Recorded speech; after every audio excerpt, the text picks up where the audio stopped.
Welcome back to History of. Today we're taking a look at Dishonored 2. I already did History of Dishonored 1, so if you're interested in that, there will be a link in the description.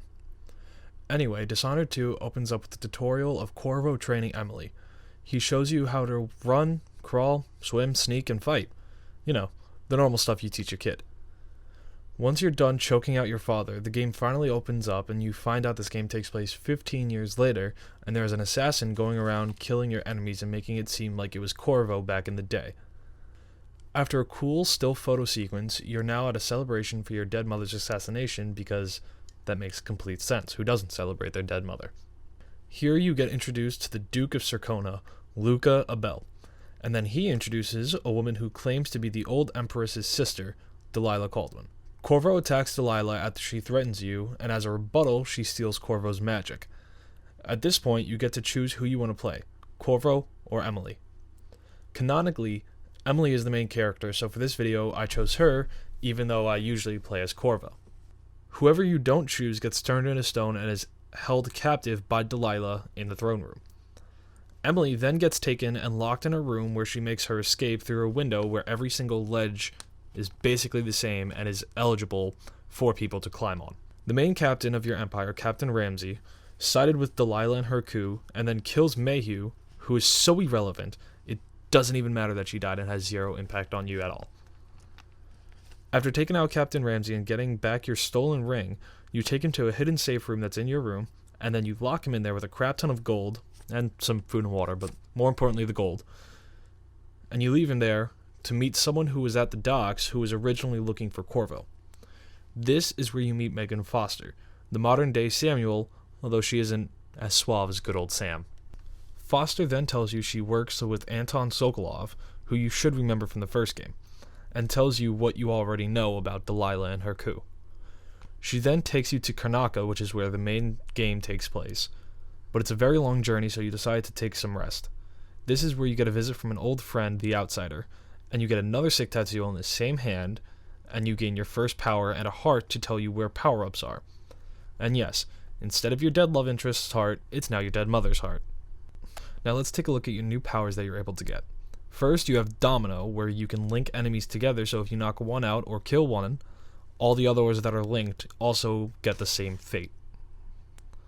Next, you have Doppelganger, where you can summon another you to distract enemies, similar to Mirage's Bamboozle from Apex Legends. Then you have Dark Vision, which is the same as the first game, where you could see targets, enemies, any living thing, as well as valuables, through walls. After that, you have Shadow Walk, where you can turn into a shadow for a more stealthy approach. Next, you have Mesmerize, where you can summon a spirit from the void to attract humans or hounds. Finally, you have Far Reach, which is this game's equivalent to Blink, which basically just acts as a grappling hook. There are a few of the same enhancements, so I'll just go over the new ones. You have Strength, which lets you throw farther, Reflex to block incoming projectiles, and finally Bone Charm Crafting, which is pretty self-explanatory. You can craft enhancements for Emily, and at a later stage you are able to craft runes. You have a sit-down with Foster, and she explains that the Crown Killer kidnapped Sokolov and took him to the Adameyer Institute. This is your first target. In Karnaca, you meet Mindy Blanchard, who wants you to get a body for her own personal reasons, and in return, she'll help you get into the Institute. Once you retrieve the body and bring it back to her, she sends one of her people that turn off the power to the rails so you could run across and get into the Institute. Once you're finally in the Institute, you meet an alchemist named Hypatia, who Sokolov was close with. I feel like at this point we should take a second to talk about the new plague introduced in the game.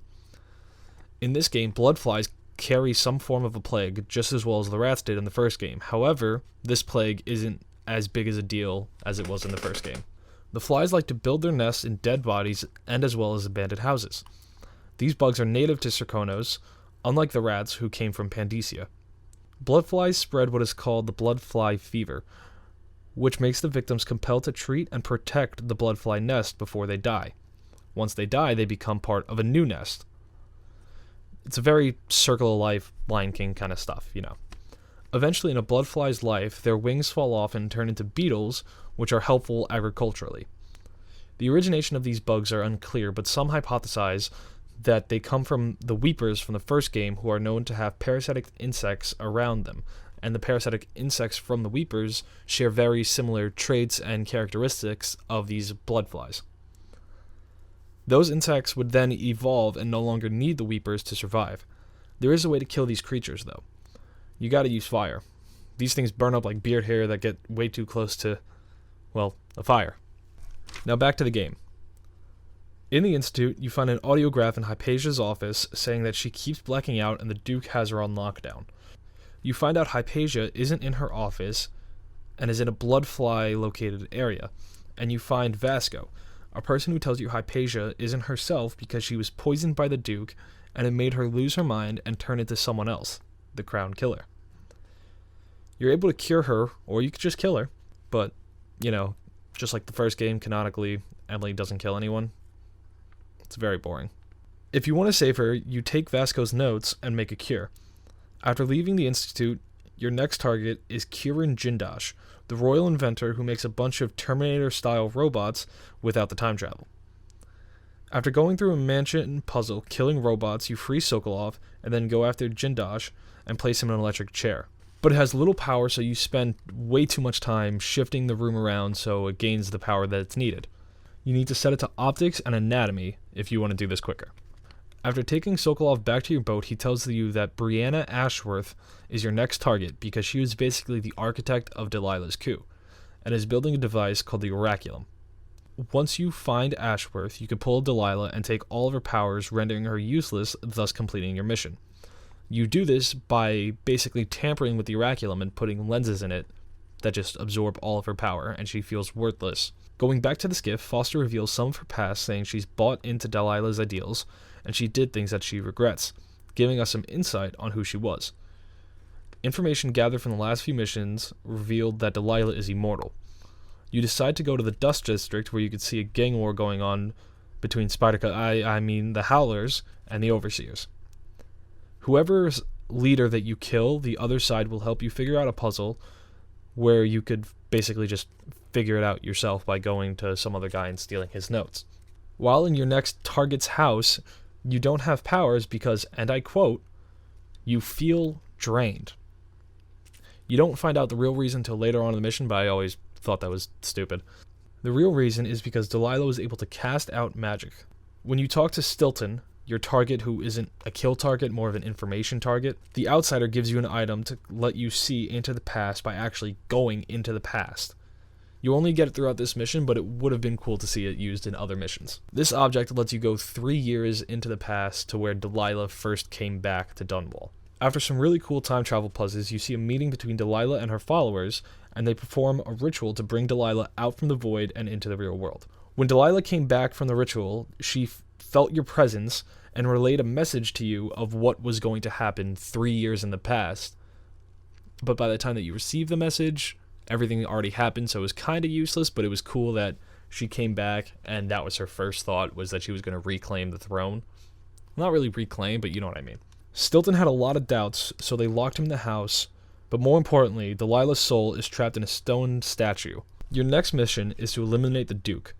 But while on the skiff, Foster says she lives in the flooded district, once again teasing at who she really is. Inside of the Duke's castle, you talk to his body double, who you convince should make the people believe is the real Duke and get rid of the actual Duke. Or you could just kill him, like every other target. After dealing with the Duke, you go to the secret safe and a Terminator robot is standing guard in front of Delilah's soul statue. As you get a closer look, you realize that the soul statue is made out of bones. You free your mother's soul from the heart and replace it with Delilah's soul instead, rendering her mortal and able to kill. With Delilah's soul now captured, you head to Dunwall Tower, but if you played the first game, the layout is the same, so it shouldn't be that complicated. Before you go to Dunwall Tower, though, Megan reveals who she really is, Billy Lurk. Now, if you played any of the DLC from the first game, Billy Lurk was your accomplice as you were playing as Dowd. She then tells you that she worked with Dowd, who killed Emily's mom, and then you have a choice to say she changed, or you could just call her Monster. Either way, this is the last time that you see Billy Lurk in the main story. After that, you go to Dunwall Tower to eliminate Delilah, and after defeating some of Delilah's replicas, you kill her by snapping her neck. with a sword in the other side of the neck. There is a non-lethal way to kill her, which I believe it is you basically just trap her in another painting, which is how you defeated her in the first game's DLC. It's very ironic. After dealing with Delilah, you go back into the throne room, where by the power of love, you rescue your father. This ends Dishonored 2. Emily's back on the throne, and Corvo is by her side once more, and all is right in Serkonos once again. Until... I'm just kidding. There isn't a Dishonored 3 yet. There is DLC, though. Hey, what's going on, everyone? I hope you enjoyed the video. If you did, leave a like, leave a comment, maybe even subscribe. Help us grow this channel a little bit so we can make more of these types of videos regularly, as well as our normal gameplay videos. If you have any ideas for future videos on whether or not to play or to narrate and tell the story of, leave a comment below or email us here, and the email will also be in the About page of the channel. Thank you all for watching. Peace.